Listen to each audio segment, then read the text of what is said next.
Hi guys, this is Sliver here and welcome to another challenge video. This time we have 1 hour to farm as many legendary runes as possible in Diablo 4 Season 9, and we're going to be using the bugged Kurast Undercity method to do that. If you have been following the channel, then you might know that I put out a how-to video on this very method, but I will explain it in detail during this video as well.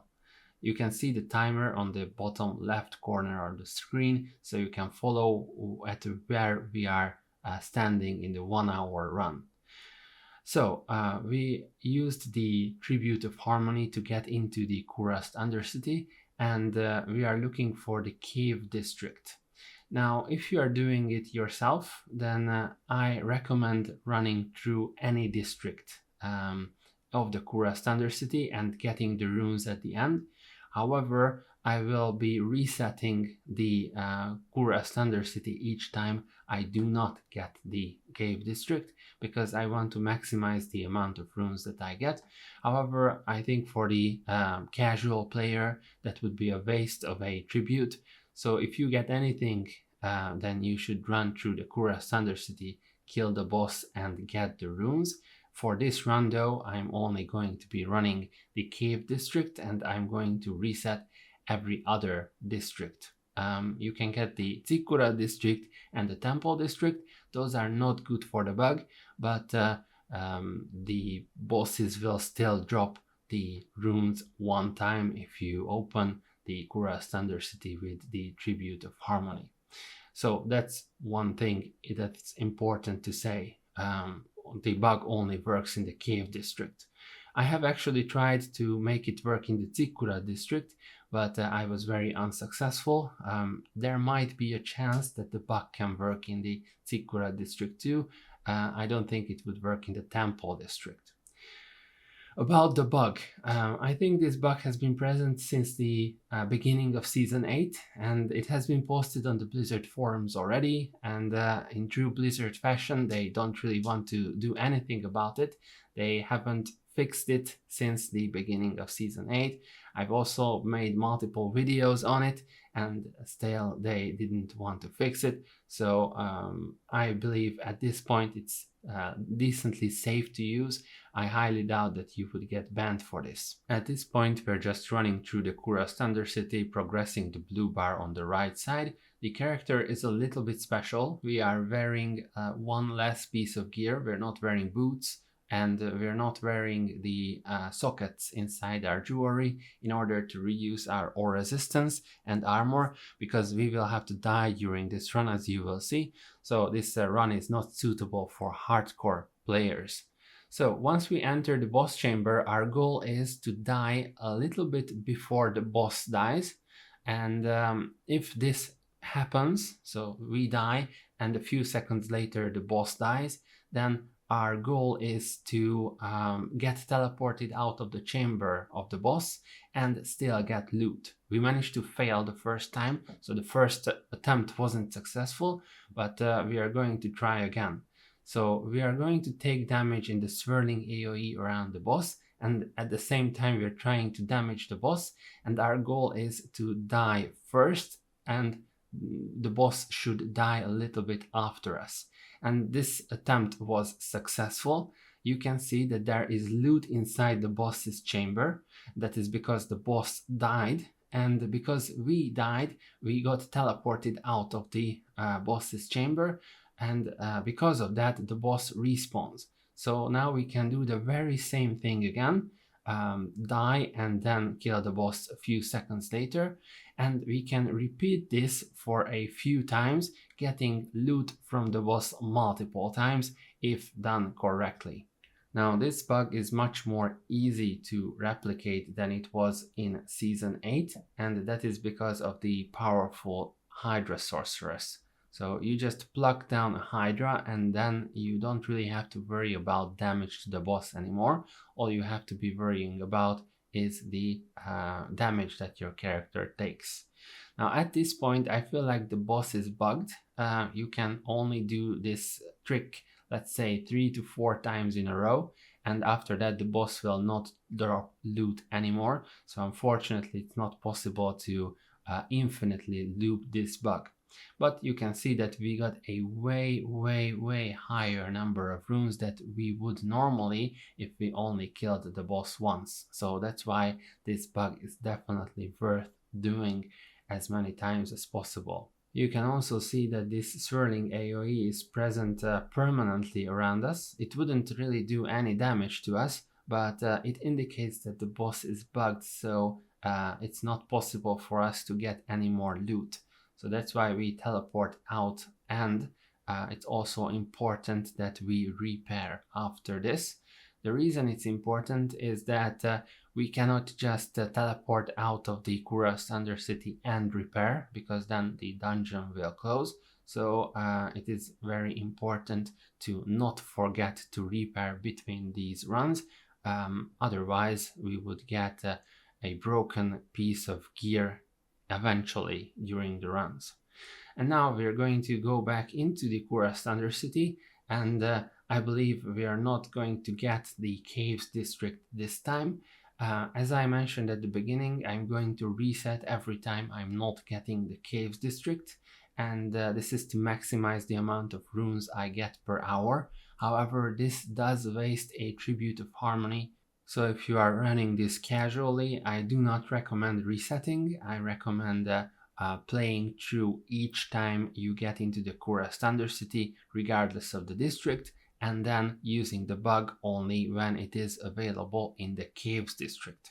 From now on, I'm only going to show the end result of each Cave District run that I had during this farm to preserve some time. Again, you can refer to the timer on the bottom left side of the screen as to know where are we in the 1 hour run. I believe we're going to cut to the end of this run. So we finished this run at the 16-minute mark, and you can see a Lith and an Ulm rune. Both of them are legendary runes, and both of them are quite useful and decently expensive. So I would say that the results of this run were quite good in terms of volume. So let's hope that we can continue it like that. A little bit about this bug. I believe that the introduction of the Hydra Sorcerer really solved a lot of things about consistently replicating this bug, because back in the day it was quite difficult to manage the damage, on the boss and yourself. But now you just pluck down a Hydra, and the Hydra takes care of the damage on the boss, and then all you have to worry about is your damage by your character. In the meantime, as you can see, we finished our third run at the 23-minute mark. I am cutting away all the parts that are not related to looting. So for example, I'm cutting away the parts where we get anything but the Caves District. So each time I get the Zikkurat and the Temple District, then I'm going to cut the video.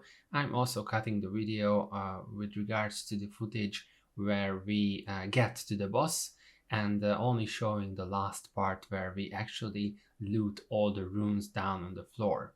So this is the fourth time we managed to abuse this bug, and these are the results that we get. Again, a lot of runes are dropped on the floor, much more than what you would expect from one single run. And again, this is the advantage of using this bug. And also, as you might expect, this works with different tributes. So if you've got multiple tributes of Ascendance, the tribute that gives us the chance of getting a mythic unique from the Kurast Undercity boss, then this bug can be used on that too. However, you would have to get lucky of getting the Cave District with that tribute. Otherwise, you just have to run the tribute of Ascendance normally. In addition to that, this also works with the tribute of Radiance, I believe it's called. That is the one that causes the end boss of Kurast Undercity to drop ancestral legendaries. So in theory, you could pay the 50 million gold in order to cause passive skills to appear on amulets. So the Tribute of Radiance plus the bargain for getting passive skills on amulets will yield a much higher chance for you to actually get good amulets, which are very rare in the game. So this bug can also be used for that. In addition to that, the bug can also be used for farming Obdusite. So if you plug the Obdusite tribute into the Kurast Undercity, then you'll be able to use it to get multiple rounds of loots of Obdusite if you are lucky enough to get the Caves District. So this bug is very versatile. It can be used for multiple things, and that's why I kinda cheesily call it the holy grail of Diablo 4 farming, because you get a lot of extra stuff from it. I have to say that it is a lot of fun using this bug because it adds extra layers of gameplay to a boss fight that is almost trivial. Like if I was wearing my full gear here and if I was just trying to kill the boss, I would have to push 2 buttons. But here I have to calculate my health, I have to look at the boss's health at the same time, and I have to calculate the incoming damage for me and for the boss as well. So I believe that this really adds some depth to the game. Otherwise, this would happen, but you just saw at this point I just wanted to kill the boss. So instead of just 2 button presses, there's actual strategy and a little bit of skill involved, especially compared to just killing the boss in 2 button hits. So I really like this part of the game, even if the bug itself is not intended. So as you can see, we managed to find a Bok rune, which is also a really great find in terms of legendary runes. I think Bok is required for the crafting of the mythic unique chest, and we are going to have one more run, running a little bit out of the 1 hour mark. However, I decided to do one more for some reason, and in this last run we also managed to get a lot of extra runes, and we will see the results very shortly. So this is what we were able to find during the 1 hour run. I believe it involved 8 times the boss of the Kurast Undercity's Cave District. In total, there are 8 legendary runes and a full inventory of other runes. Among those 8 legendary runes, we got an Ohm, we got a Bok, we got 2 Igni runes, which are particularly valuable, and that's it. I hope you liked the video, and if you want to try it out, I suggest trying this out. I highly doubt that you would get banned for this, and since Blizzard decided not to fix it in more than a month, I think it's quite unlikely that this would get fixed very soon. Thank you for watching, and see you guys next time. Thanks.